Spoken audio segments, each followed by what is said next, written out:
How to disable Run as Administrator on Windows 10. Hi everyone, it's Sophia to assist you today. Without any delay, let's jump right in. First, open Control Panel. In here, click on System and Security.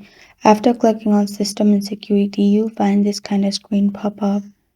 Click on Security and Maintenance. Then, as it is in Notify Me only when apps try to make change to my computer, make sure you slide it all the way down to Never Notify Me When, as it shows apps try to install software or make changes to my computer and I make changes to Windows settings. Then click on OK and you're good to go. That's how you disable Run as Administrator on Windows 10. Thank you for joining me today. If this video helped you out, please leave a like and subscribe for more. Got a question or want to suggest a topic? Comment below. I am Sophia signing off. Until next time.